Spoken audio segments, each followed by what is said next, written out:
They said the stallion was a demon, untamable, savage, a storm on 4 legs. At the auction, he broke free, scattering men like leaves, his hooves striking terror into the crowd. Guns were raised, chaos ruled, until silence fell. Before hundreds of stunned eyes, the wild horse bowed, lowering his head not to power, not to fear, but to a little girl no one expected. That was the moment everything changed.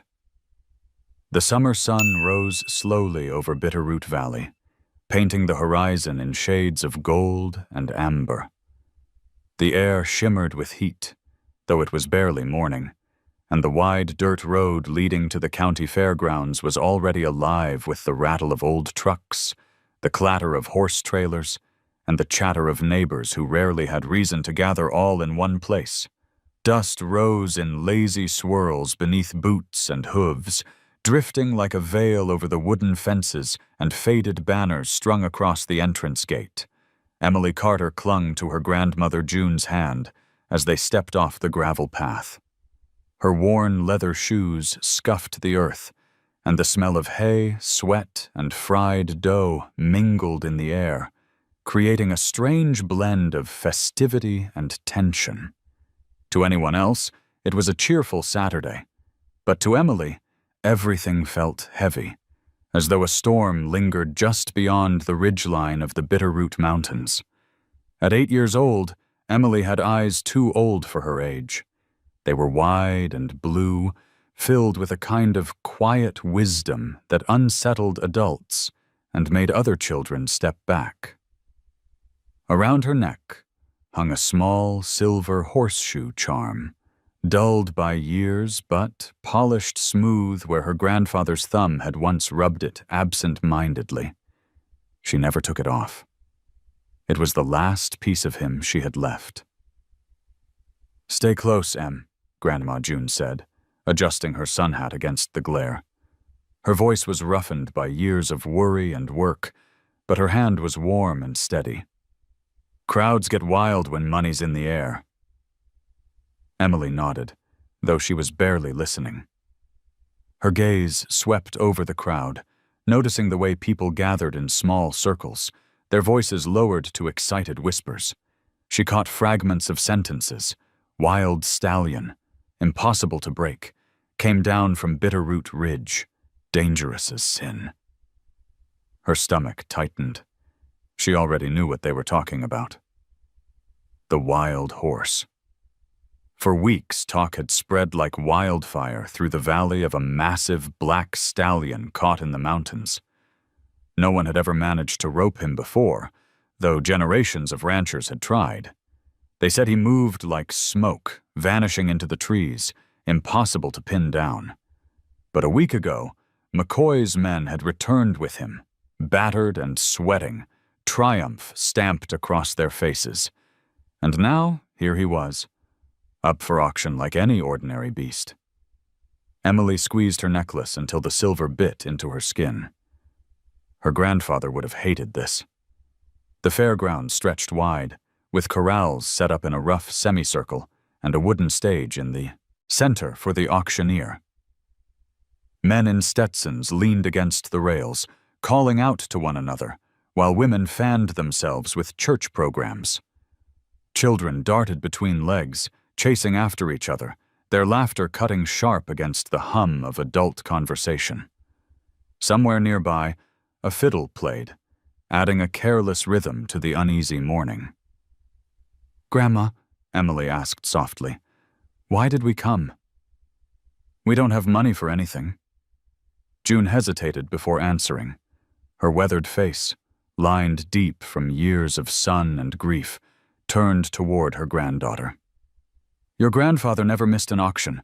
30 years he came, rain or shine. I reckon we owe him to keep the tradition.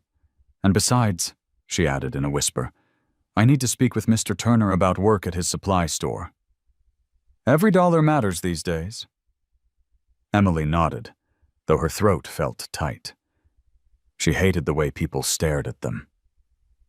Everyone in Bitterroot knew the Carters had lost their ranch the year before.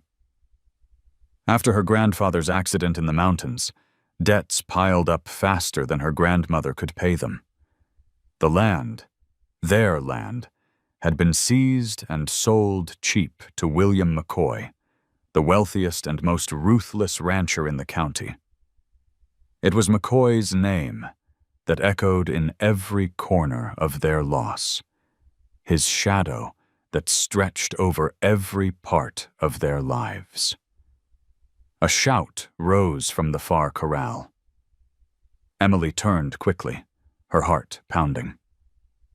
There, behind heavy reinforced rails, stood the stallion. He was nothing like she had imagined. Bigger, darker, more alive. His coat shimmered like polished obsidian under the sun, each muscle rolling with barely contained power. His mane streamed wild down his neck, tangled yet beautiful, and his eyes, black as night, scanned the crowd with a fury that made grown men flinch. He struck the ground with one massive hoof, the sound echoing like a gunshot, and the boards of the corral quivered. "Lord Almighty," someone muttered nearby. "That's no horse. That's a devil on 4 legs." But Emily didn't see a devil. She saw fear. She saw confusion. And she saw something else, something that tightened her chest so fiercely she couldn't breathe. Loneliness. The stallion tossed his head, nostrils flaring, as if he too could feel every eye upon him. His sides heaved with quick breaths, and when one of McCoy's men cracked a whip near the rails, he lunged, teeth bared, sending the man stumbling backward in terror. Laughter and jeers erupted from the crowd, but Emily's fists clenched. "Stop it," she whispered, though no one heard. Her grandmother tugged gently at her sleeve. "Don't stare too hard, Em. Nothing good comes from crossing paths with something that wild." But Emily couldn't look away. The silver charm pressed warm against her skin, and her grandfather's voice echoed in her memory. "Horses are like people, Em. They got souls, and souls weren't made for cages." The auctioneer's bell clanged, drawing the crowd toward the stage. The first lots were rolled out, docile mares, a few steers, wagons of supplies. Prices rose quickly, men waving paddles, the chant of the auctioneer ringing like a hymn of greed. Emily tried to listen, tried to care, but her gaze kept drifting back to the corral where the stallion paced endlessly, circling like a caged storm. And then, with a voice that carried over the crowd, the auctioneer boomed, "Ladies and gentlemen, our special lot of the day." The wild stallion of Bitterroot Ridge, captured by none other than McCoy ranch hands, a pure force of nature, untamed and unmatched. The crowd surged forward, pressing against the rails, anticipation sparking like fire. Emily's pulse raced. She felt the moment tighten around her like a noose.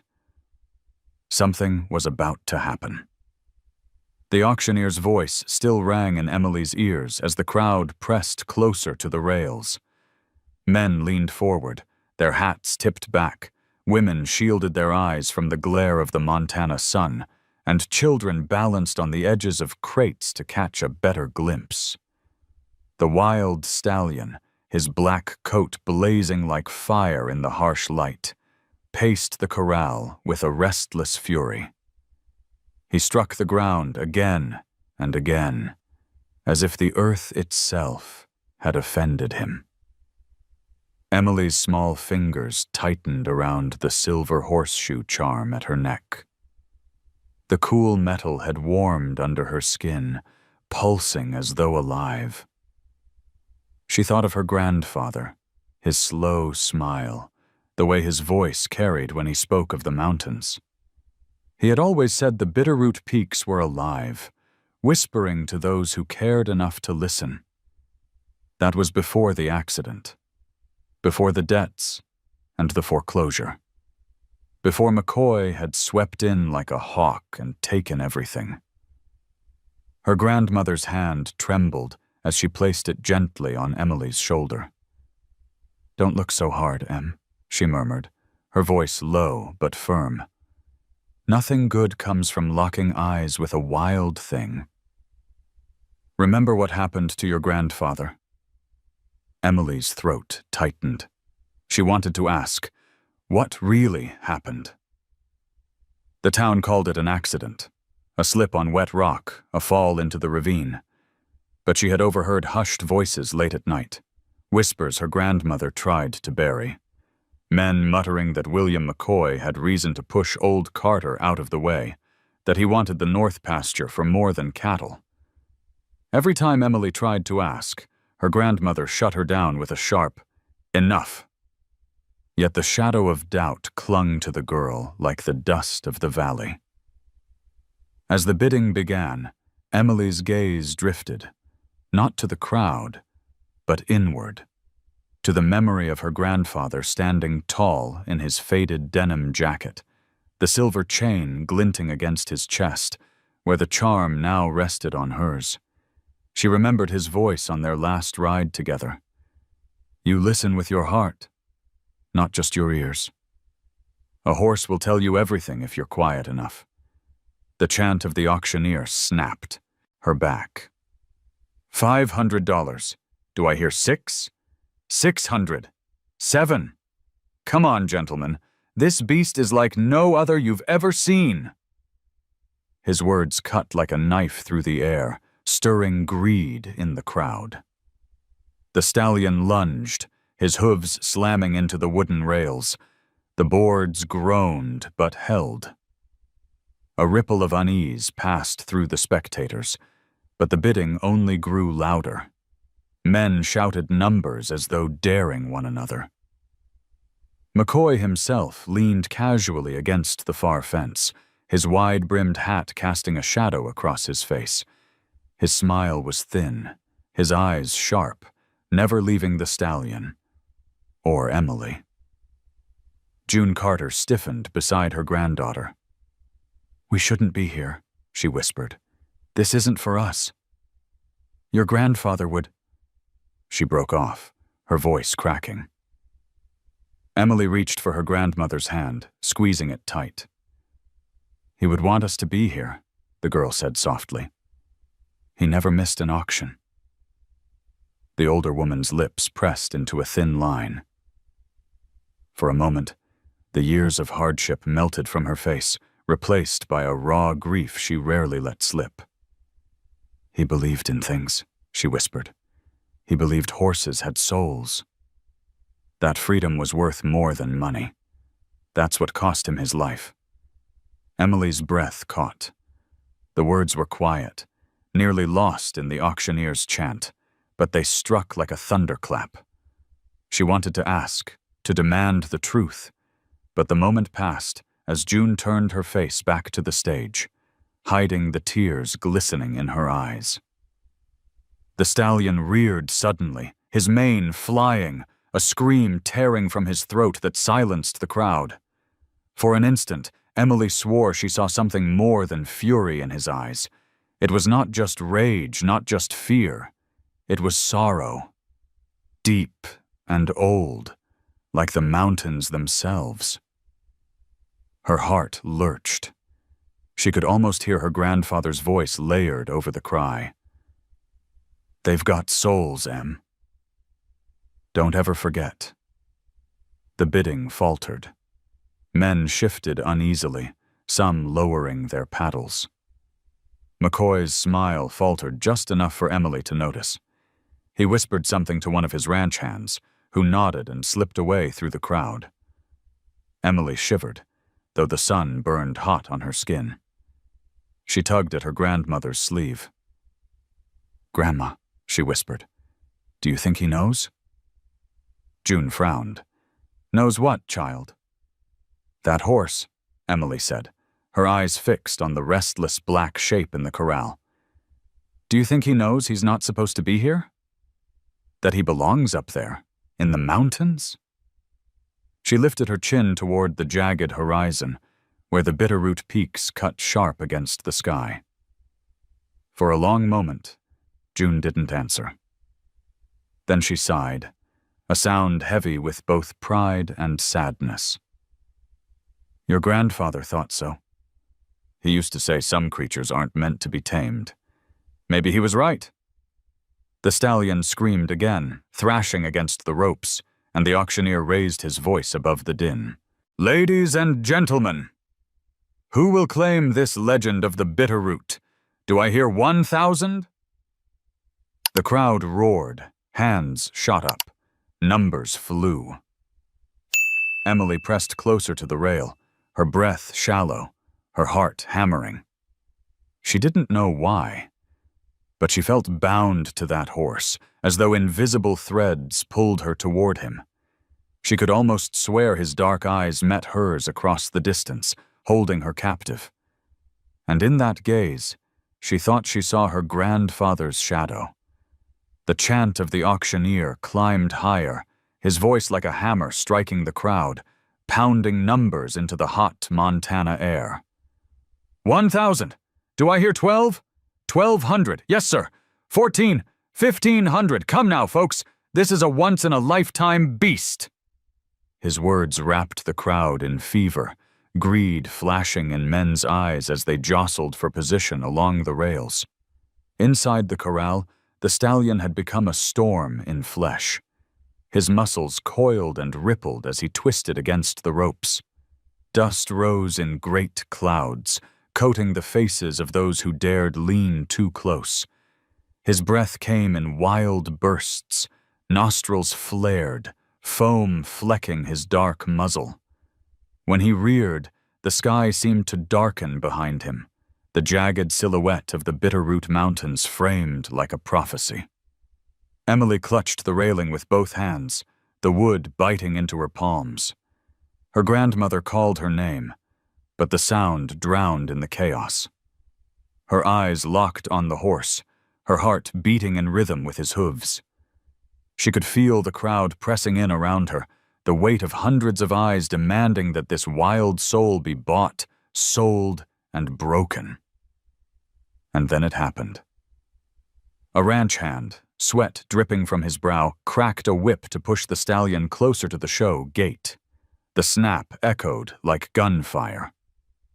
The horse screamed, a piercing sound that cut straight through Emily's chest. He lunged forward, striking the gate with both front hooves. The wooden beam, already weakened from his earlier assaults, split with a sound like thunder. The world exploded. The stallion surged through the opening, wood splintering around him. He bolted into the arena, a living avalanche of fury and fear. The auctioneer's chant shattered mid-word. Shouts erupted as men scrambled, women shrieked, children cried. Benches toppled, hats flew, and the fairgrounds dissolved into chaos. Emily was thrown sideways as bodies surged for the exits. She hit the ground, grit scraping her knees, the world spinning in a blur of boots and skirts. She scrambled upright, coughing on the dust, just in time to see the black stallion whirl in the open ring, his eyes rolling white, his mane a whip of shadow. Two cowboys flung ropes, but he twisted like smoke, the lassos slicing empty air. Another man swung a chair as if it were a lion tamer's whip, only to be knocked flat when the horse charged, hooves pounding inches from his head. Panic rippled outward, sending people crashing into one another as they tried to flee. "Shoot him!" William McCoy's voice cut through the din like a blade. He stood on the auction platform, red-faced with fury, pointing toward the animal. "Before he kills someone!" A rifle appeared in a man's hands, the barrel glinting in the sun. Emily's stomach dropped. She wanted to scream, but the words stuck like stones in her throat. The stallion froze for the briefest instant, his ears pricked, his eyes scanning. Dust swirled around him, wrapping his body in a shroud. And then, those eyes found Emily. The world narrowed to that single connection. The crowd, the shouts, the raised gun, all of it blurred away. His gaze locked on hers, dark and unyielding, and she felt as though the ground beneath her had vanished. Her heartbeat matched his breathing. Her fear melted into something else. Recognition. Her lips moved before she realized she was speaking.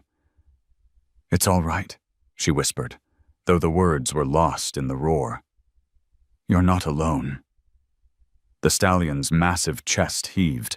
He pawed the ground, tossing his head, his whole body taut with energy. For a terrifying second, Emily thought he might charge her too. But then, impossibly, he sank down. One knee bent, then the other, until the great black horse knelt before her in the dust. Silence fell. The gun lowered. The crowd's shouts caught in their throats. All that remained was the image of a wild creature bowed in front of a child, his head dipping as if offering surrender. Emily, trembling but steady, stepped forward. Her hand reached out, crossing the space between them. She touched his muzzle. Warm, damp, alive. His breath rushed against her palm, not as fury, but as trust. Gasps rippled through the spectators. A woman crossed herself. A man muttered, "Never seen the like." McCoy's face twisted, a storm of rage and calculation. This was no ordinary scene. It was a spectacle that would spread through every corner of Montana by sundown. Emily's grandmother finally reached her, grabbing her shoulders and pulling her back. "Emily! Dear God, what are you doing?" But the girl's eyes never left the horse. Even as June clutched her close, Emily knew something unspoken had just passed between them, something no one else could ever understand. The stallion stayed kneeling a moment longer, then rose with a snort that sent dust scattering. He turned, circling Emily once, and then stood as still as a monument, head lowered, as if waiting. McCoy found his voice again, though it shook with fury. "That horse is mine," he bellowed, "and no little girl changes that." His words rolled over the stunned crowd, but they felt hollow against the sight before them.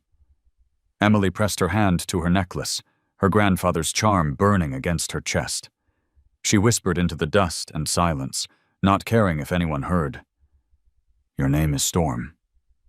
The stallion flicked his ears, and for an instant Emily swore she saw a flicker of understanding. The Kuan fairgrounds had never been so still. Dust hung in the air like smoke, the smell of sweat and fear clinging to the silence. Men who only minutes earlier had shouted bids now stood frozen, their paddles dangling uselessly at their sides. Women clutched their children, wide-eyed, whispering prayers under their breath. All of them stared at the impossible scene. A wild stallion, untamed and feared, kneeling before a girl no older than 8. Emily's hand rested against the stallion's muzzle. The heat of his breath curled across her skin, quick and uneven, but no longer violent. His dark eyes, once blazing with panic, now glimmered with something softer, something she couldn't name. Her heart thundered, yet she felt no fear. For the first time since her grandfather's death, she felt safe, as though he were standing right beside her. Her grandmother June was trembling, her grip tight on Emily's shoulders. "We have to leave," she whispered fiercely. "This isn't natural, Em." "It isn't safe." But Emily shook her head, her gaze never leaving the stallion. "He's not dangerous," she said softly. "He's scared. He just wants to go home." The words carried farther than she intended. The nearest men shifted uncomfortably, glancing at one another. Some nodded, almost reluctantly, as if admitting the child had seen something they had not.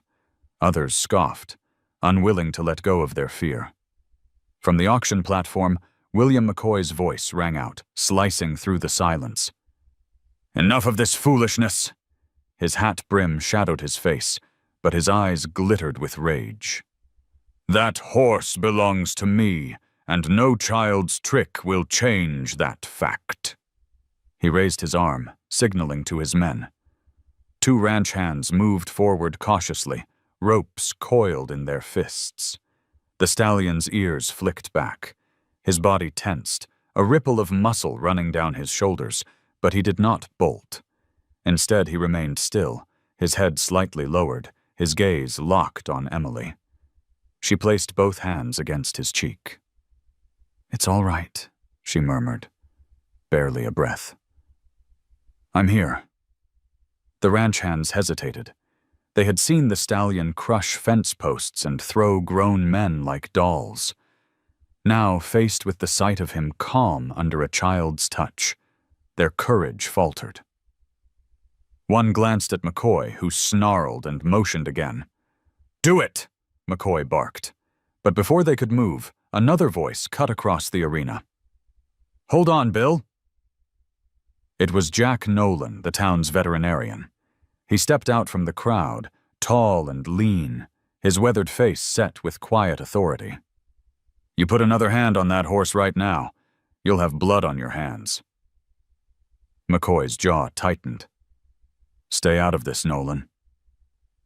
This is my property, and I'll handle it how I see fit." Jack ignored him.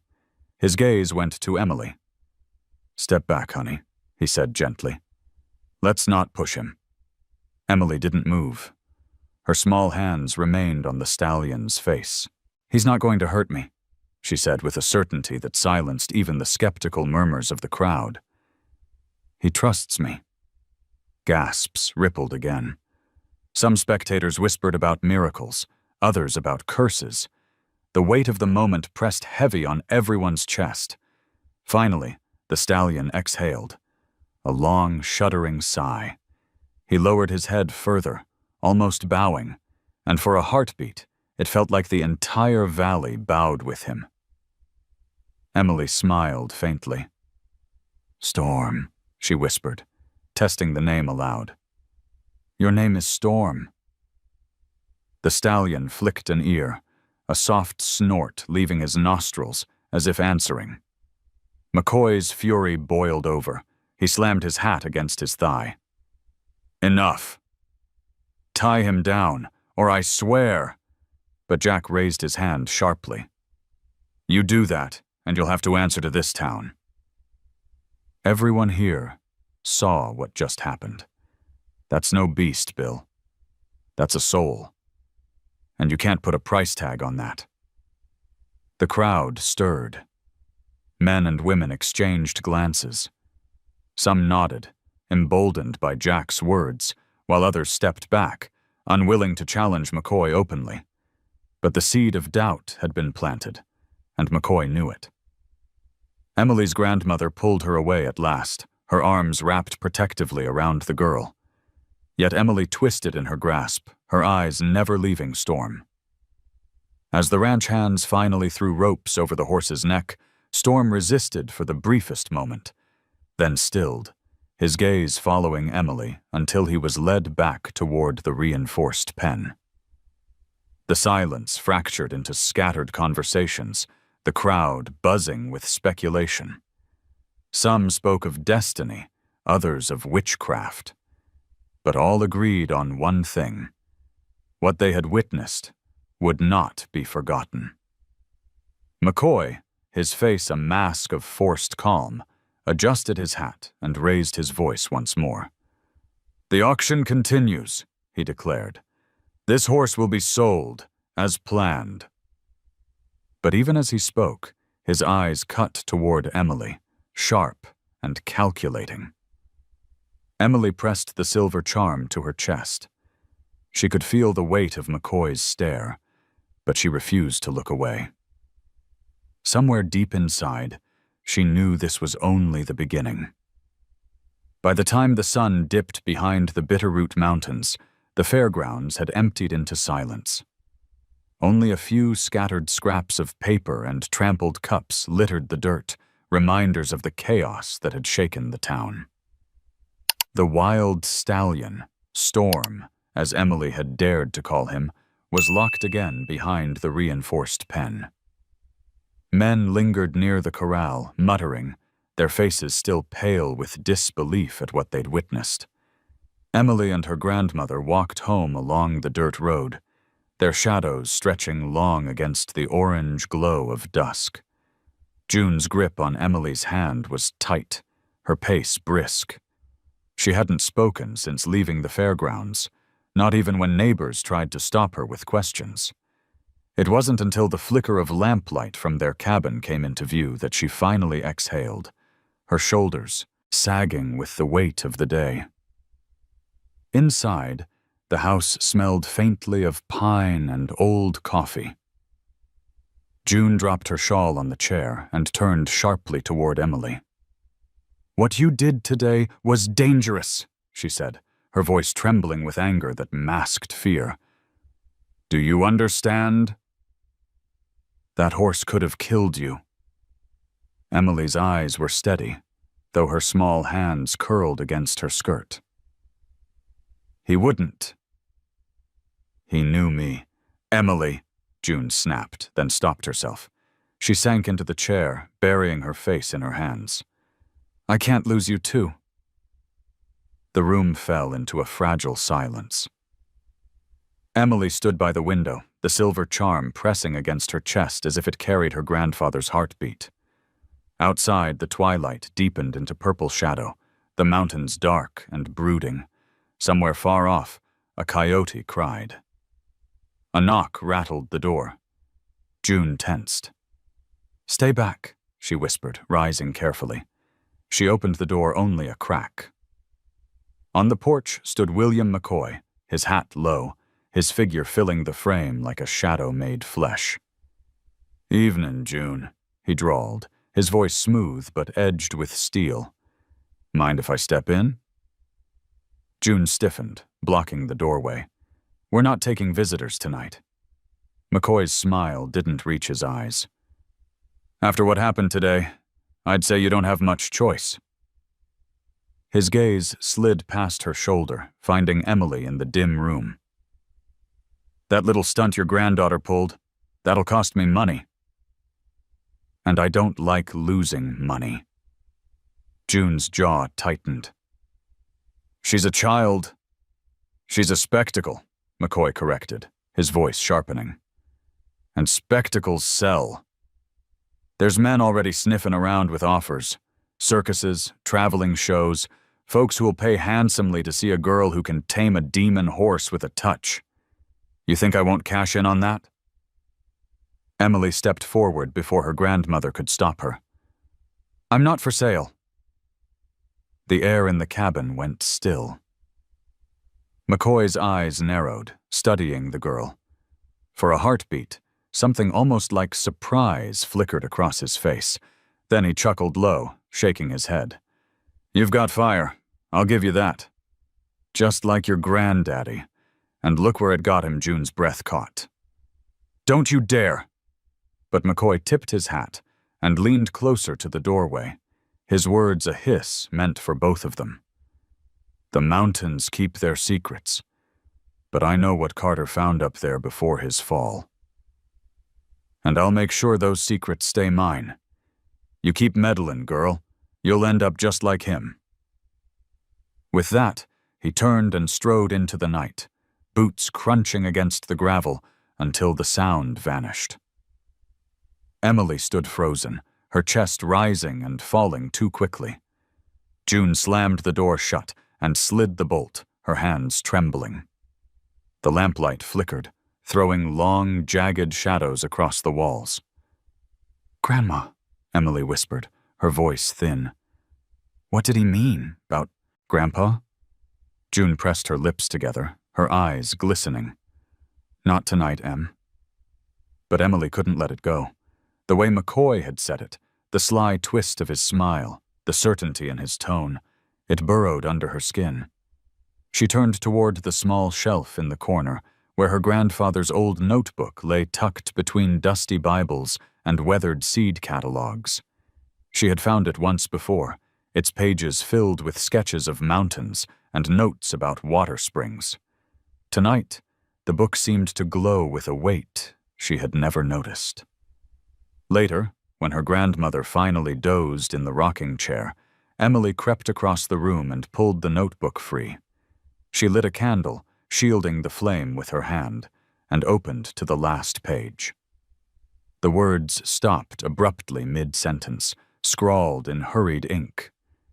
"If I don't make it back, trust the mountains. The truth lies where the wind speaks." Her heart thudded.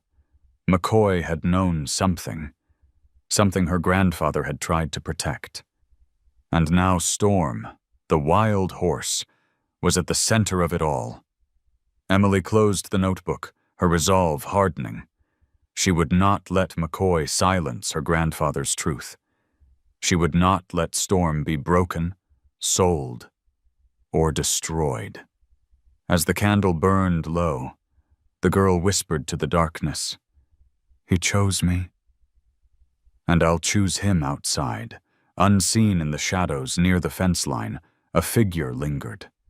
One of McCoy's men, sent to watch. He spat into the dirt, pulled his hat low, and melted back into the night, leaving only the sound of the wind rattling the pines. Morning came gray and restless over Bitterroot Valley. A thin mist clung to the fields, the mountains half-veiled as though reluctant to reveal themselves. Inside the Carter cabin, Emily sat at the kitchen table with her grandfather's notebook spread before her. The paper smelled faintly of dust and pine, edges worn soft from years of handling. She traced the ink with her finger, the words like a secret voice calling from the past. June moved quietly behind her, spooning coffee into a chipped enamel pot. She hadn't spoken much since McCoy's visit the night before, but the lines on her face had deepened, and her hands shook as she poured the water. Emily knew better than to press her, but the silence weighed heavy. The notebook was filled with sketches, rough outlines of mountain ridges, winding streams, symbols Emily didn't understand. Some pages were crowded with notes in hurried script, measurements, directions, fragments of thought. Over and over, her grandfather had circled the same words: North pasture, springs beneath, protect the land. Emily bit her lip. The North pasture. That was the piece McCoy had taken first when the ranch slipped into debt. It was barren on the surface, rocky and dry. People laughed when her grandfather insisted it was the most valuable land they had. But what if he had been right? A sudden knock on the door startled them both.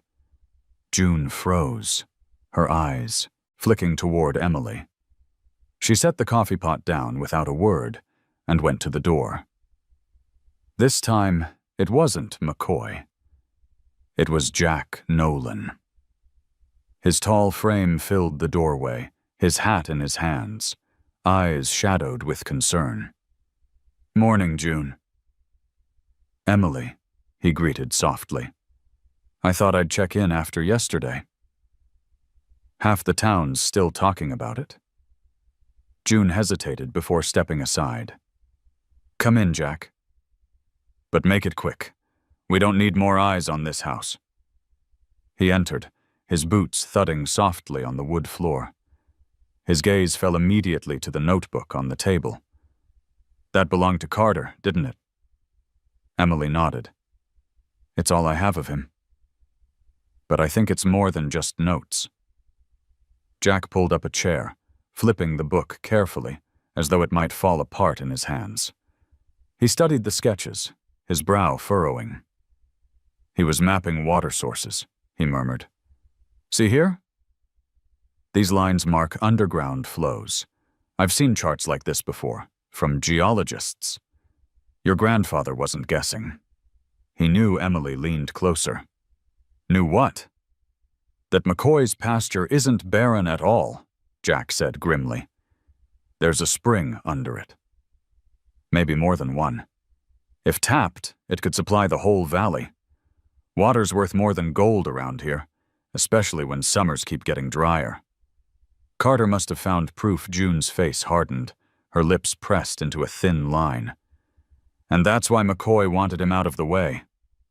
The silence that followed was sharp as a knife. Emily swallowed hard, her chest aching. The pieces were falling together. Her grandfather's sudden death, McCoy's hunger for the land, his threats whispered in the night. Jack closed the notebook and set it gently back in front of Emily. This is dangerous knowledge, Em. If McCoy knows you have it, he won't stop until he takes it. Or worse. Emily straightened her back, her small fists clenched. Then I won't let him know.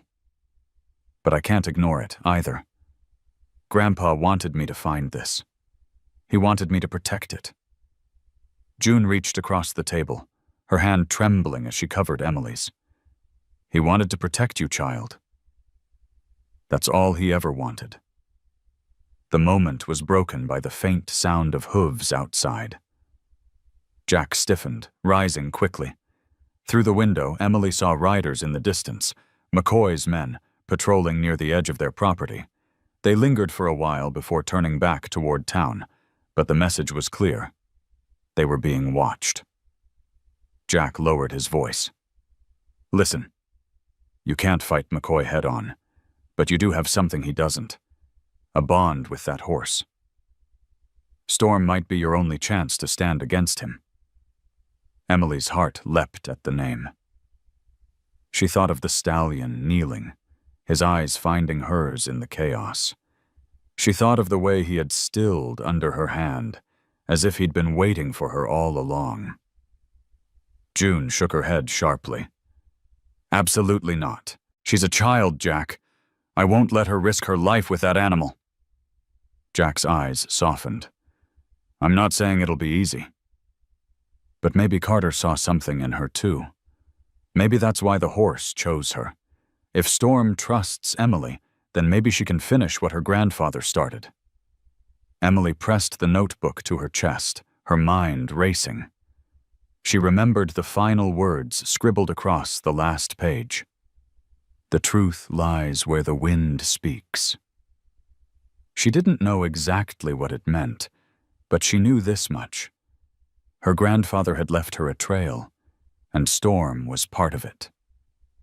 That night, as June dozed once more in the rocker, Emily slipped outside.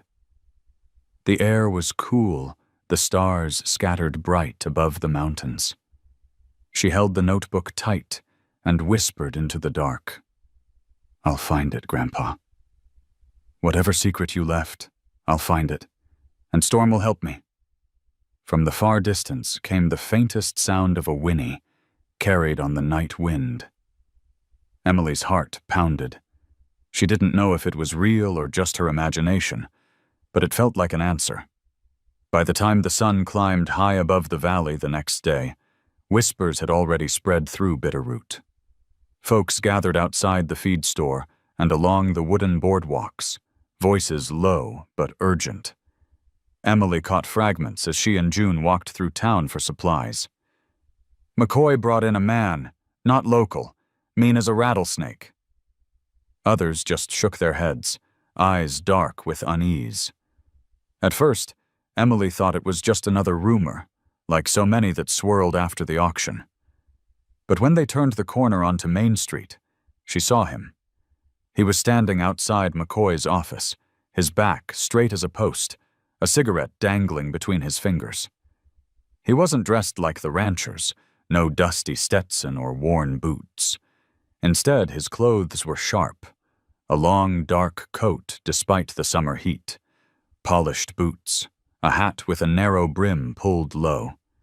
His face was angular, pale against the sun, and his eyes, hard, gray, calculating, swept the street like a predator scanning for prey. "That's him," someone muttered nearby. "Marcus Reed." From back east. Breaks horses for the army, they say. Breaks men, too. If the money's right, Emily felt a chill even in the warm morning. Reed didn't look at her directly, but when his gaze swept past, it felt like being measured, weighed, and dismissed all at once. He flicked the ash from his cigarette, then stepped into McCoy's office without a word. June tightened her grip on Emily's hand. "We get our flour, and we leave," she whispered. "No lingering." Inside the general store, the air was thick with kerosene and spices. Mr. Turner bagged their purchases quickly, his eyes darting toward the window, as though afraid Reed might appear there too. When they left, Emily noticed townsfolk crossing to the other side of the street to avoid McCoy's building. Fear clung to the air like smoke. That evening, as dusk settled over the valley, Emily slipped from the cabin and made her way to the fairgrounds.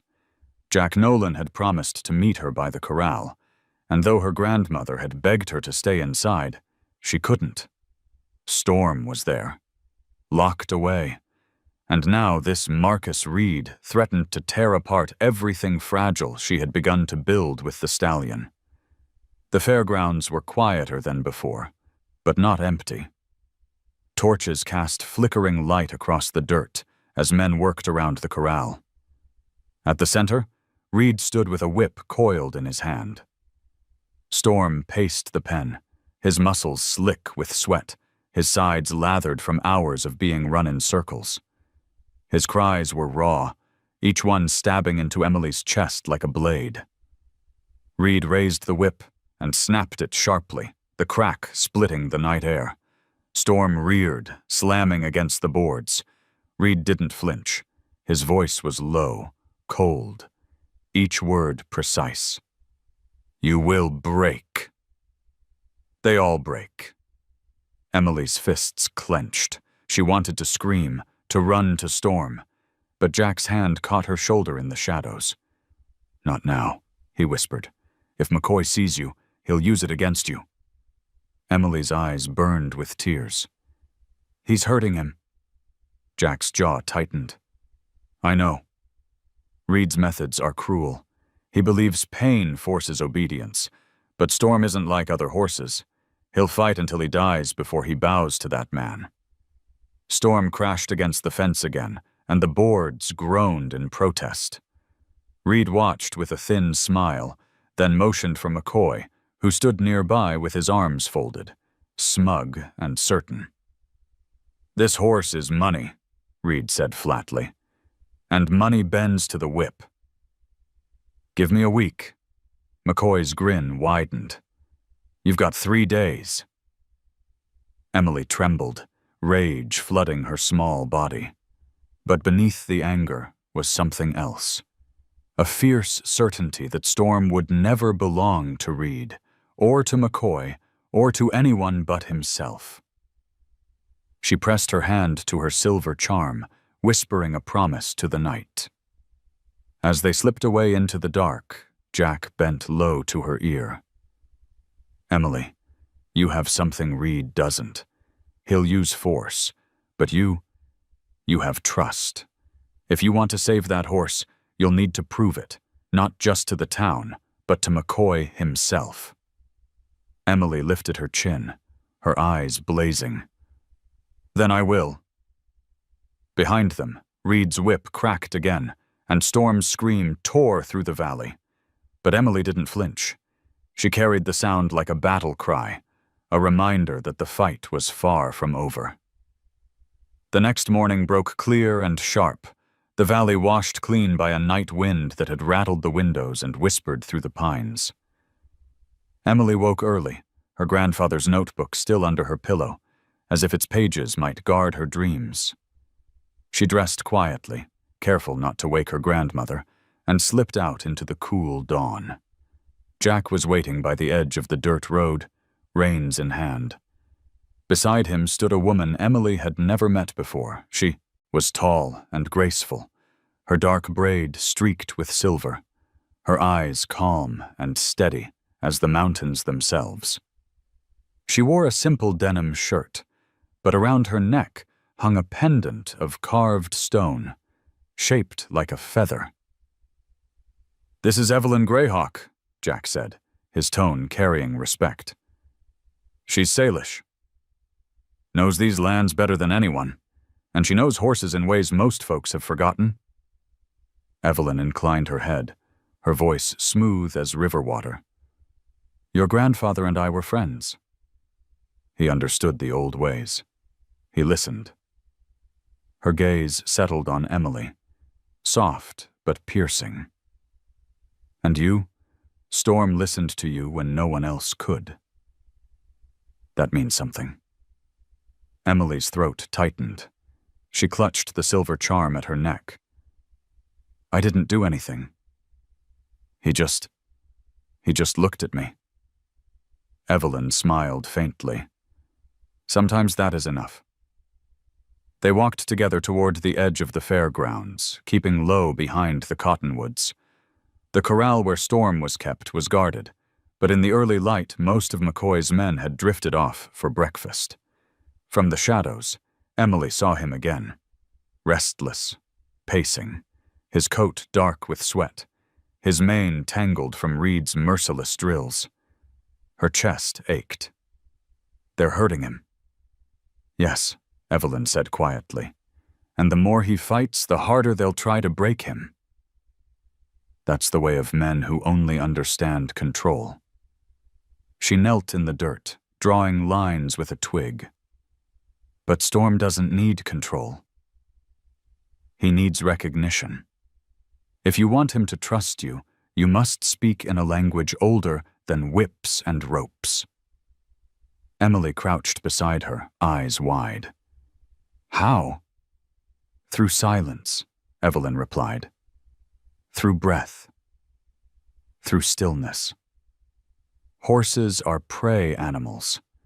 Their first question to everything is, 'Are you safe?' If you answer with fear, they flee. If you answer with anger, they fight. But if you answer with calm, they will stand beside you." Jack nodded. "I've seen it myself. The best trainers know you don't force a horse. You invite him." Emily's small brow furrowed. "But how do I do that?" Evelyn placed a hand on the girl's shoulder. "Start with your breath. When you're near him, breathe slow, steady, like the wind moving through grass. Don't chase him. Don't demand. Just be there, patient, until he chooses you again." The words settled in Emily's chest like seeds. She turned her eyes back to Storm, who had stopped pacing and was watching them from across the pen. Even from a distance, his gaze locked on hers, as though he had heard every word. That evening, when the guards were thinner and Reed had left for town, Jack and Evelyn brought Emily close to the pen. Storm's ears flicked forward, his nostrils flaring, a low snort rolling from his chest. Emily stepped slowly, her hands open at her sides. She remembered Evelyn's words. "Breathe like the wind." She drew a long inhale, then let it out softly, her shoulders loose, step by step. She closed the distance. Storm pawed the dirt, his muscles tense, but he didn't bolt. She stopped just beyond the fence, lowering her eyes slightly so she wouldn't appear as a predator. "It's me," she whispered. "Emily." Storm blew through his nose, tossing his head, but he didn't turn away. His great body quivered like a drawn bowstring, yet he stayed. Emily exhaled again, slow and even, until her breath matched his rhythm. For a long, trembling moment, nothing else existed, just the quiet pulse of two beings sharing air. Then, to her astonishment, Storm lowered his head. Not fully, not like before, but enough to show he was listening. Tears pricked Emily's eyes. She wanted to reach out, to touch him, but she remembered Evelyn's warning. Don't chase. Don't demand. So she stayed still, her palms open, her breath steady. Behind her, Evelyn's voice was soft. Good. Don't rush him. Trust takes time. The spell broke when one of McCoy's men came stomping back with a lantern, cursing about misplaced tack. Storm jolted, his head snapping up, muscles coiling tight. Emily stepped back quickly into the shadows with Jack and Evelyn, her heart pounding. As they walked home under the rising moon, Evelyn laid a hand on Emily's shoulder. You have something rare, child. Storm sees you not as a captor, not as a threat, but as a companion. That bond is your strength. Hold it, protect it, and it may change everything. Emily nodded, clutching her silver charm. She felt it burn warm against her skin, as if her grandfather were walking beside her in the starlit dark. Storm's scream split the night air. Emily jerked awake, her heart hammering, certain the sound had traveled miles through the valley. She rushed to the window, pressing her face against the cool glass. Far off, under the lantern glow of the fairgrounds, she saw Storm thrashing, slamming against the boards of his pen. Shadows moved frantically around him, McCoy's men shouting, Marcus Reed standing calm in the chaos, a whip curled in one hand. Emily grabbed her boots and darted for the door. June stirred in her rocker, half asleep. Where are you? Storm, Emily gasped. Something's wrong. She didn't wait for an answer. The dirt road blurred under her feet as she ran, lungs burning, her silver charm bouncing against her chest. By the time she reached the fence line, Jack Nolan was already there, crouched low in the shadows. He caught her arm before she could run out into the open. Stay down, Em, he whispered harshly. Look. Together they watched. Storm's body heaved, his eyes rolling white, foam dripping thick from his mouth. He bucked violently, nearly toppling the corral posts. Yet his movements were strange, wild but unfocused, as though his mind and body had been split apart. What's happening to him? Emily whispered, her voice breaking. Jack's jaw clenched. They've doped him. Emily blinked. Doped? Injected him with stimulants. Makes him burn out fast, mind clouded, body on fire. Reed's forcing exhaustion. He wants to strip Storm of every ounce of fight until he collapses. Jack's voice was tight with fury. It's a cruel man's trick. Brake's weaker horses in daze, Emily's stomach churned. She could see Reed standing in the torchlight, his gray eyes glinting as he watched Storm stumble and crash against the rails. He wasn't training. He was dismantling. I have to stop it, Emily said, surging forward. Jack caught her arm again. You run out there now. McCoy will use it against you. You'll only make Storm suffer more. We need proof, not just anger. Storm screamed again, collapsing to his knees before lurching back up. Emily pressed her fist to her mouth, tears blurring her vision. She wanted to climb the fence, to throw herself in front of Reed, to shout until the mountains split open. Instead, she dropped to her knees in the dirt, pulling the silver charm into her hands. Storm, she whispered to the wind. It's me. Hold on. Please hold on. Perhaps it was foolish, but as she breathed, slow and steady the way Evelyn had taught her, she swore the stallion hesitated. His sides still heaved, his body still shuddered, but his head tilted slightly toward the shadows where she knelt.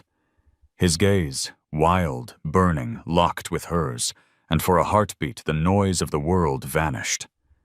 Reed snapped the whip, breaking the moment. Storm lunged again, crashing into the boards, splinters flying. McCoy shouted something Emily couldn't hear, and the men closed in with ropes. Storm's body convulsed, his legs tangling, until finally, with a guttural cry, he collapsed onto his side. Dust exploded around him, the earth trembling beneath the weight of his fall. Emily's scream was silent, lodged deep in her chest. She wanted to run to him, but Jack held her fast, his face pale and grim. "Not now," he said hoarsely. "We'll get him through this." But not tonight. The men dragged Storm back to his feet, forcing him upright with ropes and shouts.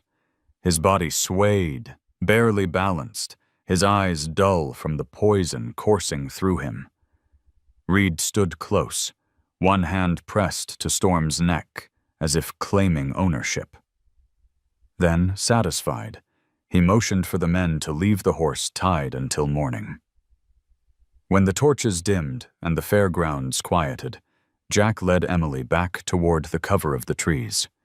She was trembling so hard she could barely walk. "They're killing him," she whispered. Jack crouched before her, gripping her shoulders. "Listen to me. They think this will break him, but Storm isn't ordinary. If anyone can survive Reed's cruelty, it's him. And if anyone can pull him back from the edge, it's you." Emily's tears streaked down her cheeks. "What if I'm too late?" Jack shook his head firmly. "Then he wouldn't have knelt for you. He wouldn't have chosen you. Hold to that, Emily. Hold it like your life depends on it. Because his does." That night, back at the cabin, Emily couldn't sleep. She sat by the window, staring toward the faint glow of the fair grounds. She pressed her grandfather's notebook to her chest, whispering his words. "The truth lies where the wind speaks." The wind rustled through the pines, carrying with it the faintest sound, a low, pained whinny. Emily closed her eyes, her fists tight. "I'll save you, Storm." "I swear it." By the end of the week, the town was buzzing louder than a hive. Word of the wild stallion kneeling before a child had traveled far beyond Bitterroot. Ranchers from neighboring valleys, traders from the city, and curious onlookers all poured in, filling the boardwalks, the saloon, and every spare bed in town. What had once been a local auction had become a spectacle, a story no one wanted to miss. At the center of it all was William McCoy. He walked the streets with his hat tipped low and a grin that stretched too wide. He had turned gossip into gold, every rumor feeding his pockets. Yet behind that grin lay fury, for the sight of Emily standing beside Storm had rattled him in ways he couldn't admit. It was during one of these crowded afternoons, in front of the saloon where men were wagering over dice, that McCoy made his announcement. He stepped onto the wooden porch, his voice booming across the street. "Ladies and gentlemen," he declared, raising his hands for silence, "in 1 week's time, at the opening of our summer festival, I'll put this nonsense to rest. The girl claims the horse chose her? Then let her prove it. In front of all of you?" The crowd murmured, curious, expectant.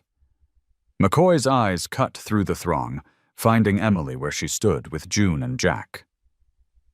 His smile sharpened. "If the girl can mount that stallion and ride him before the crowd, the beast is hers. If not, he's mine, and I'll see him sold to the highest bidder by sundown." The street erupted in shouts. Some laughed, clapping their neighbors on the back. Others gasped at the audacity. Wagers flew instantly, some betting on the girl, most against. Emily froze, the weight of every gaze pressing on her. Her grandmother's grip on her arm tightened painfully. "Absolutely not," June hissed. "She's a child, McCoy." You can't, but McCoy cut her off with a lazy wave. It's fair. The people want a show. Let them have one. If she truly has the gift, let her prove it. His voice dropped, low and venomous. Unless you're afraid. Jack stepped forward, his voice sharp. This is exploitation, McCoy. You're risking her life for your greed. McCoy's grin never faltered. Life is risk, Nolan. And if you've got nothing worth risking, you've got nothing worth keeping. Emily's chest tightened. She wanted to scream, to say no, to hide from the hungry eyes of the crowd. But then she thought of Storm. Drugged, beaten, chained.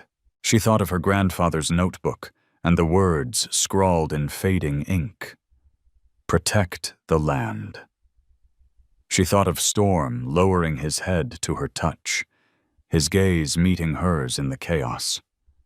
She stepped forward, her voice trembling but clear. I'll do it. The murmurs turned to gasps. June clutched her arm as though she'd been struck. Emily.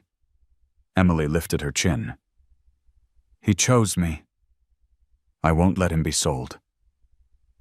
For a moment, silence hung heavy. Then McCoy tipped his hat, his smile wicked. So be it. 1 week. Bitter Root Festival. The girl against the storm.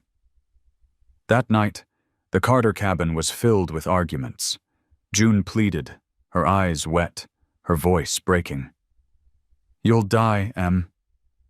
That horse is wild. He's not a game. He's a danger. But Emily stood firm, her hands trembling as she held her grandfather's notebook. Grandpa didn't die for nothing. He left me this. He wanted me to listen. And Storm listened to me when no one else could. If I don't try, he'll be lost forever. Jack was quiet until the fire burned low. Finally, he spoke, his voice steady. If she's going to do this, she'll need help. Not just from me, but from Evelyn, too. This isn't about breaking a horse. It's about proving a bond in front of the whole town. Emily pressed the notebook to her chest. Outside, the wind moved through the pines, whispering like a voice half heard. She closed her eyes and whispered back, I won't let you down, Grandpa. Or you, Storm. The night before training began, the valley seemed unusually still. No coyotes called, no owls stirred the trees. The only sound was the wind slipping down from the Bitterroot peaks, carrying with it the scent of pine and distant snow.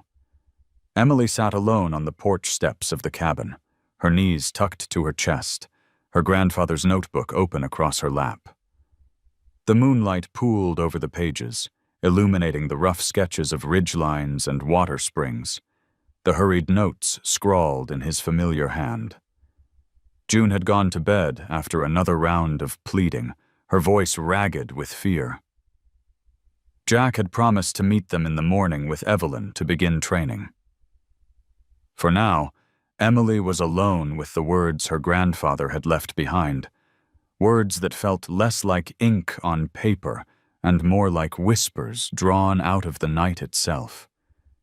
She traced the final entry with her fingertip. If I don't make it back, trust the mountains.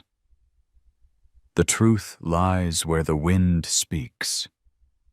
Her lips moved around the words, repeating them softly, until they became a prayer. The wind speaks, she murmured, closing her eyes. The night air brushed her cheek as if answering. And then she remembered. The last ride she had taken with him, months before he died. They had climbed into the high pasture, just the two of them, her small hands clutching the saddle horn, while his steady voice guided her. She remembered how he stopped at the ridge, pointed at the valley, and said, You hear that, Em? That's not silence. That's the land breathing. When you don't know where to go, listen to it. It'll never lead you wrong. Her throat tightened. tears pricking her eyes. She wished more than anything that he were there now, to tell her she wasn't foolish, to tell her she was strong enough. She pressed the silver charm at her neck, holding it so tightly it left an imprint in her palm. A gust of wind rustled the pages of the notebook, flipping it open to a sketch she hadn't noticed before. It was faint, drawn lightly in pencil, an outline of a horse, head bowed, mane flowing like smoke. Beneath it, in tiny letters, he had written, "The one who kneels is not conquered, but heard." Emily's breath caught. It was as though he had seen this moment long before it happened. Storm kneeling before her at the auction wasn't a miracle, wasn't chance. It was something deeper, a recognition that went beyond training, beyond ownership. She pressed her hand to the page. "You knew," she whispered. "You knew he'd find me." A sudden noise startled her, the faint creak of the porch boards. She turned quickly and found Evelyn standing in the shadows, her braid falling over one shoulder. She must have walked from her camp in the trees, silent as the wind itself. "You hear him too," Evelyn said gently, nodding toward the notebook. "Your grandfather. His words aren't gone, Emily. They live in you." Emily's tears spilled over, but she didn't look away. "I don't know if I can do it. McCoy wants me to fail. Reed wants me broken. What if I'm not enough?" Evelyn stepped closer, crouching until their eyes met. "Enough for who?" "For them. They will never see you. They will never see Storm. But he does. That horse saw you when no one else could. That's why he knelt. That's why he waits." Trust that Emily wiped her cheeks, her small shoulders squaring. "Then I'll try. I'll listen. I'll be what he needs." The wind picked up again, whistling softly through the pines. Evelyn tilted her head, listening, her eyes shining in the moonlight. "Do you hear it?" she asked. Emily nodded slowly. "Yes. It's like he's here." They sat together until the candle in the window burned low, the night wrapping around them like a cloak. When Emily finally rose, clutching the notebook to her chest, she felt something she hadn't felt in days. Calm.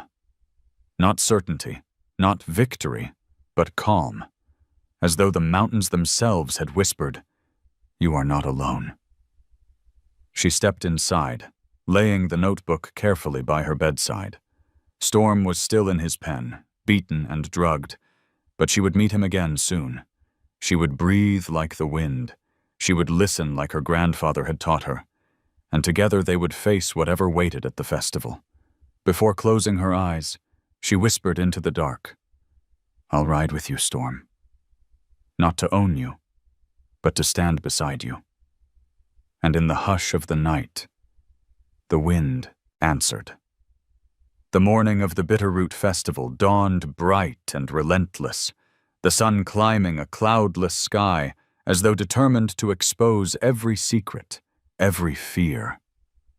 Banners snapped along Main Street, colored ribbons strung between storefronts.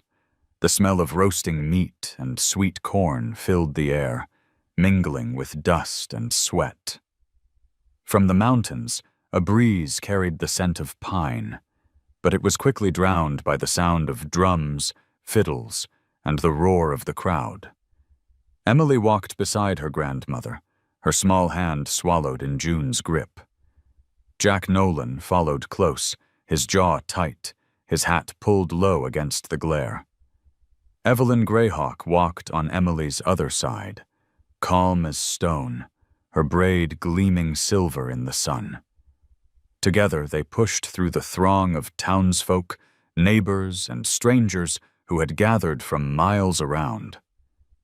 Everyone was here to see one thing: the girl and the wild horse. The fairgrounds had been transformed into a stage. The arena had been widened, its fences reinforced with new boards. Men sat on the rails, women perched on benches, children scrambled for the best view. At the center, Storm stood tethered, his coat gleaming black in the sunlight. His sides heaved, his ears flicked nervously at the roar of the crowd. Ropes bound his neck and legs, and Marcus Reed stood nearby, whip coiled, gray eyes watchful. When Emily saw Storm, her chest ached. He looked thinner, his body scarred from days of Reed's merciless training. Yet his gaze, when it found her across the arena, was alive, fierce, waiting. The crowd erupted as William McCoy strode onto the platform, his smile wide, his arms raised like a preacher about to deliver a sermon. "Ladies and gentlemen," he boomed, "today we witness the truth. They say this girl has power over a demon horse, that she can do what no grown man could. Well, I give her the chance to prove it. If she rides him today, the beast is hers. If not, he's mine, and by nightfall he'll be sold." Cheers thundered, though not all were joyful. Some jeered, others laughed, their voices sharp as knives. Bets were shouted, coins clinking in eager hands. June leaned down, her voice shaking. "You don't have to do this, Em. No one will blame you if you walk away." Emily's throat was dry, her heart slamming against her ribs. But she remembered her grandfather's words, Evelyn's lessons, Jack's steady faith. She looked up at her grandmother, her small face pale, but resolute. "If I walk away, Storm is gone. Grandpa wouldn't walk away." June's eyes filled with tears, but she nodded, her grip loosening. The announcer's voice rang out. "Step forward, Emily Carter." Emily let go of her grandmother's hand. She walked alone across the dirt, the silver charm bouncing lightly at her chest, the crowd's roar fading into a low hum like the wind in her ears. Storm's gaze followed her, his head tossing, his body straining against the ropes. Reed smirked, muttering something to McCoy. When Emily stepped into the arena, the world stilled. She drew a long breath, then another, her shoulders rising and falling slowly. Evelyn's voice echoed in her memory. Through breath, through calm. Answer him with silence. She raised her hand. "Let him go." Reed's laugh was cruel. "He'll crush you." Emily didn't flinch. "Let him go." For a moment, McCoy hesitated. He saw the anticipation in the crowd, the hunger for spectacle. He gave a sharp nod. The ropes were cut, and Storm exploded into motion. The stallion reared, his scream tearing through the arena. Dust flew in clouds as his hooves pounded, his body a storm of black fire and muscle. The crowd gasped, some cheering, some crying out in fear. Reed stepped back, his whip ready, but McCoy raised a hand. "No. Let her handle it." Emily stood perfectly still, her hands open at her sides.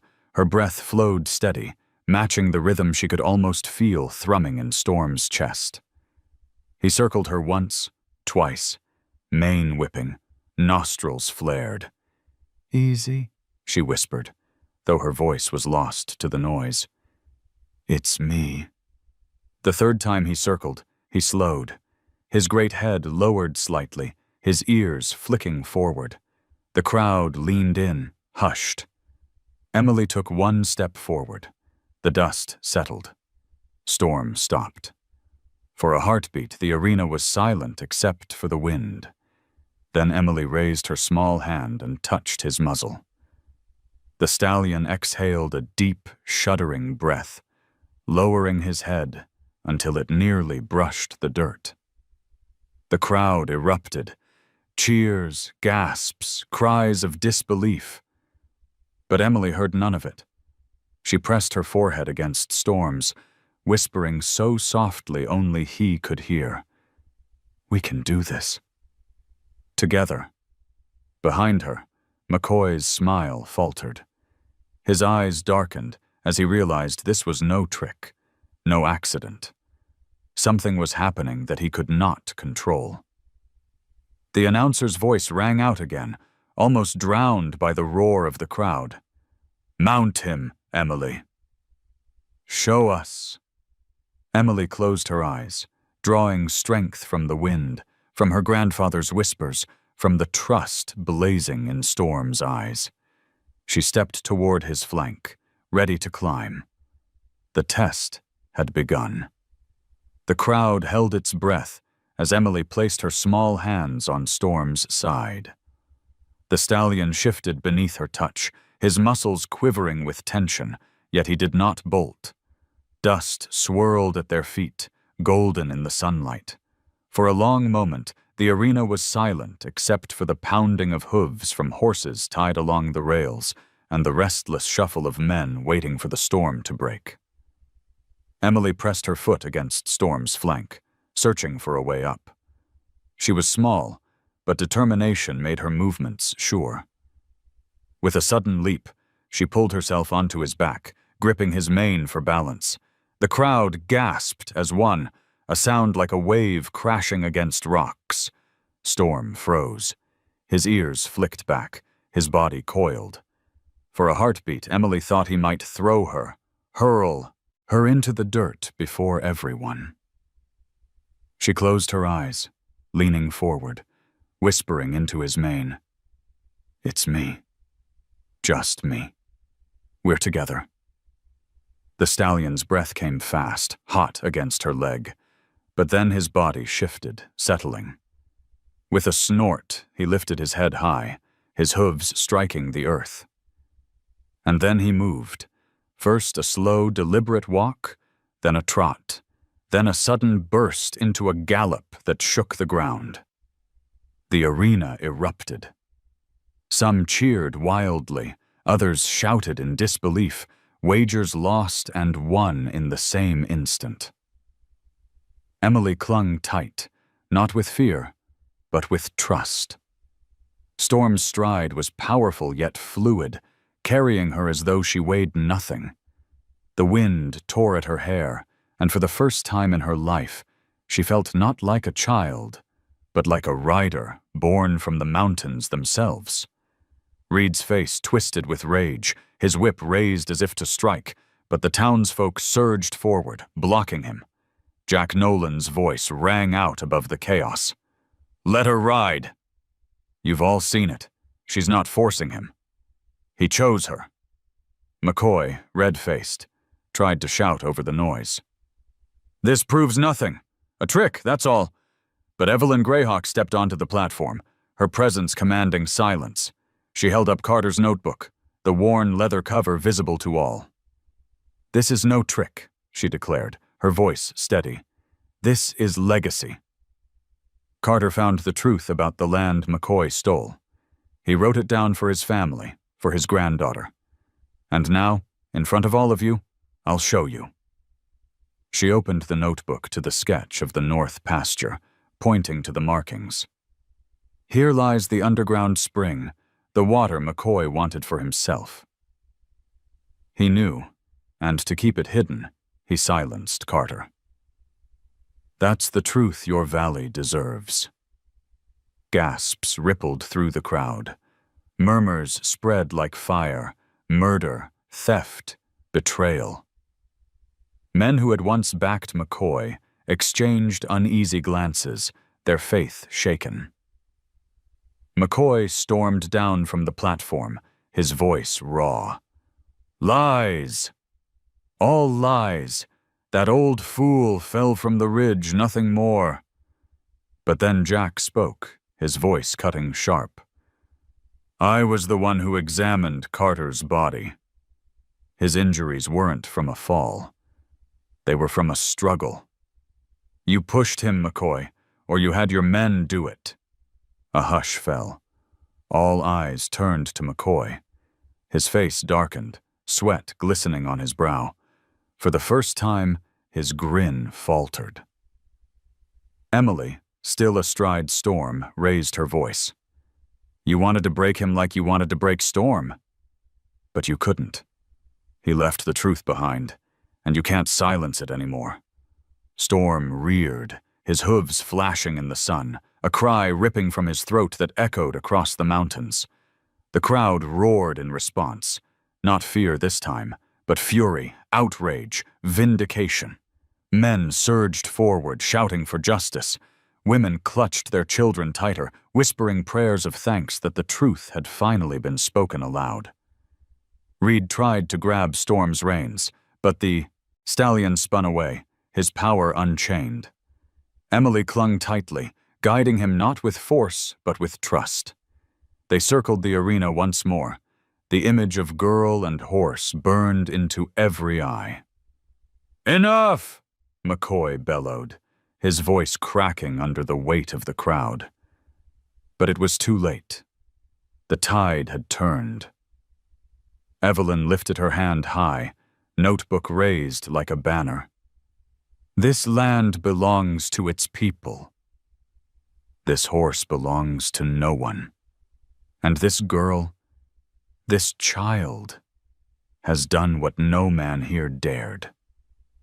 She has listened." The crowd erupted again, this time with chants. "Justice! Justice!" The sheriff, pale and sweating, stepped forward reluctantly, his hand hovering over the cuffs at his belt. McCoy's eyes darted wildly, searching for escape, for any shred of control left. But there was none. Emily leaned low over Storm's neck, her lips pressed to his mane. "We did it," she whispered. "We showed them." Storm tossed his head, his hooves striking sparks from the earth as if answering. The truth was no longer hidden. It was alive, roaring through the valley like thunder. The festival ground trembled beneath the uproar. Shouts of "Justice! Justice!" thundered against the mountains, echoing across the valley. Emily sat astride Storm, his mane whipping against her cheek as the stallion pawed the earth, answering the people's cries with his own fierce call. William McCoy stood in the center of it all, his face twisted with rage and fear. He raised his hands, trying to silence the crowd, but the tide had turned. No grin, no gold, no threat could smother the truth now. The sheriff pushed his way forward, sweat dripping down his temples, his eyes darting between McCoy and the people. He hesitated, his hand trembling on the cuffs at his belt. McCoy snarled, pointing at him. "Don't just stand there. Arrest them. Arrest her." But the sheriff didn't move. He looked to the crowd, neighbors he'd known his whole life, men and women whose eyes burned with betrayal. Then his gaze landed on Emily, a child on the back of a stallion that refused to bow. Slowly, he shook his head. "I can't protect you anymore, Bill," he said. Gasps rippled. McCoy's face purpled. "You coward! You'd side with them? With a child?" Jack Nolan stepped forward, his voice hard. "With the truth!" Evelyn Greyhawk raised the notebook high, her voice ringing like a bell. "You cannot bury water, McCoy. You cannot bury the mountains, and you cannot bury a man's honor." The crowd surged closer. Men climbed down from the rails. Women pulled their children back, but stayed firm, their eyes locked on McCoy. Reed tried to slip away through the chaos, his whip still at his side, but Storm reared, blocking his path. The stallion's scream ripped through the air, and Reed stumbled backward, tripping over his own boots. Emily leaned forward, her small hand resting against Storm's neck. She could feel his power thrumming beneath her, not as something to control, but as something shared. "Don't hurt him," she whispered. He's not worth it. Storm snorted, stamping the earth, but he stilled, his gaze fixed on Reed with a fury that needed no lash to command respect. Reed turned pale, dropped his whip, and fled into the crowd, swallowed by the voices of people who would never forget. McCoy's bravado crumbled. He reached for his pocket watch, his hat, anything to cling to. But his empire was dust. The sheriff finally stepped forward, steel glinting in his hand. "William McCoy, you're under arrest for fraud, theft, and suspicion of murder." The words rang out clear, and the crowd erupted once more, not in chaos, but in triumph. Some wept, others shouted. Neighbors who had once kept silent now stood tall, their voices united. Emily's grandmother pushed through the throng, tears streaming down her face. She looked up at her granddaughter, still on Storm's back, and for the first time in years, her voice trembled, not with fear, but with pride. "You did it, Em. You brought the truth home." Emily swallowed hard, her eyes shining. "We did it," she said softly, stroking Storm's mane. "Me and him. And Grandpa." The stallion reared once more, his hooves flashing against the sky, his cry echoing like thunder across the valley. The people roared with him, their anger transformed into something larger. Hope. That night, fires lit the streets of Bitterroot, not in destruction, but in celebration. Lanterns swung from porches, music poured from fiddles, and neighbors gathered to speak freely for the first time in years. The Carter name, once weighed down by loss, was spoken with reverence. Emily sat outside the cabin with Storm grazing quietly nearby, his black coat glistening in the firelight. Jack sat on the steps, Evelyn beside him, and June rocking slowly in her chair. For the first time, there was peace in the air. But Emily knew the fight was not just about Storm or her family. It was about the valley itself, about the people who had found their voices. The fire of justice burned not in the lanterns or the music, but in the hearts of everyone who had stood together. She leaned her head against Storm's neck, whispering so softly only he could hear. "We're free. All of us." The stallion flicked his ears, as if he understood. The valley was quiet in the days after McCoy's arrest. The festival stalls were taken down, the music faded, and the dust settled back over Bitterroot's streets. Life resumed its slow rhythm, but something in the air had changed. People walked taller, spoke freer, as though a weight long carried had finally been lifted. For Emily, the world felt both bigger and smaller at once. Bigger, because she had stood before an entire town and proven that truth could not be broken. Smaller, because every moment now seemed tied to the bond she shared with Storm.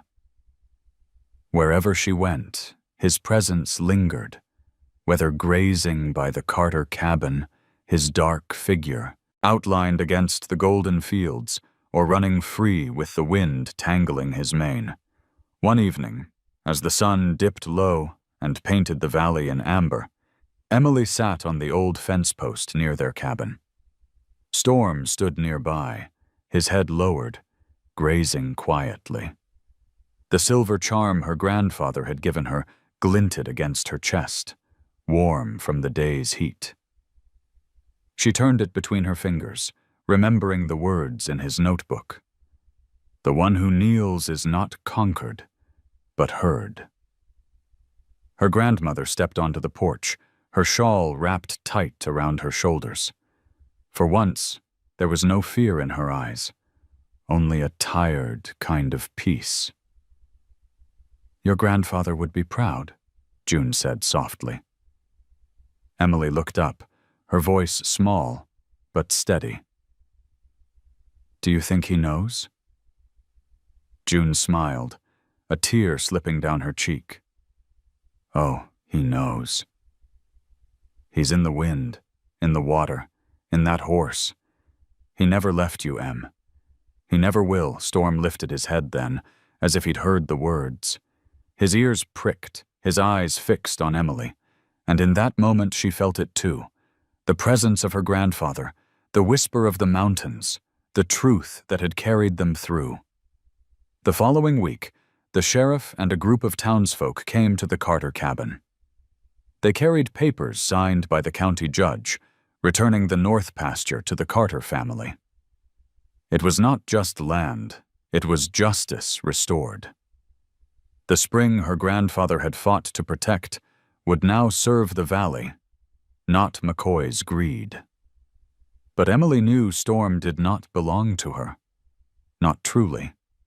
He belonged to the wild, to the mountains where he had been born, and though he stayed close these days, sleeping in the pasture by the cabin, she knew the call of freedom still echoed in his veins. One night, as the stars blazed bright above the Bitterroot, Storm grew restless. He paced the fence line, his head tossing, nostrils flaring at the scent of the wind. Emily slipped outside in her nightdress, barefoot on the cool grass. She approached him slowly, laying her small hand on his muzzle. "You want to go," she whispered. "I can feel it." Storm blew softly against her cheek, his dark eyes reflecting the starlight. Emily pressed her forehead against his, fighting the lump rising in her throat. "It's all right. You don't have to stay for me. You gave me strength when I needed it. Now I'll give you freedom." She unclipped the rope that hung loosely from his halter and stepped back. Storm hesitated for a heartbeat, then lifted his head high, mane streaming in the night breeze. With a powerful surge, he leapt the fence, his hooves pounding the earth as he galloped toward the mountains.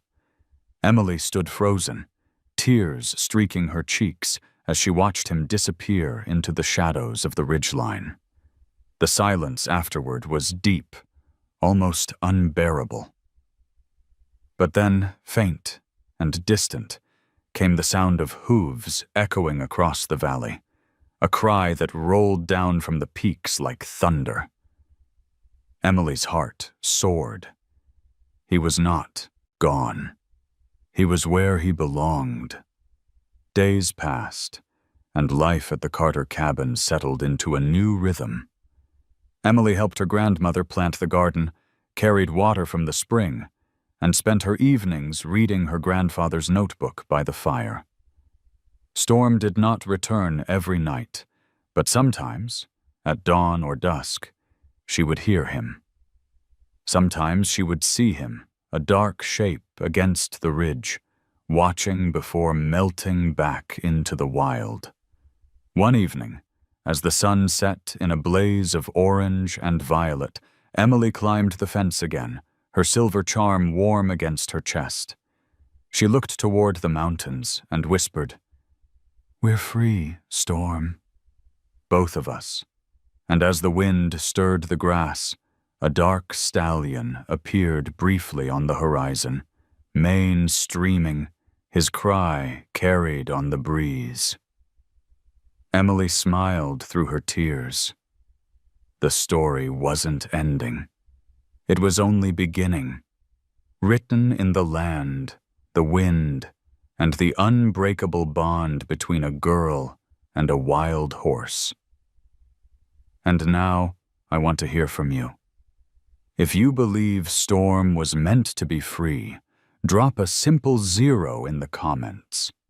If you believe he was destined to stay with Emily, type 1. Your voice matters. Don't forget to subscribe, because this is only the beginning. More unforgettable stories of humans and animals are waiting for you in the next video.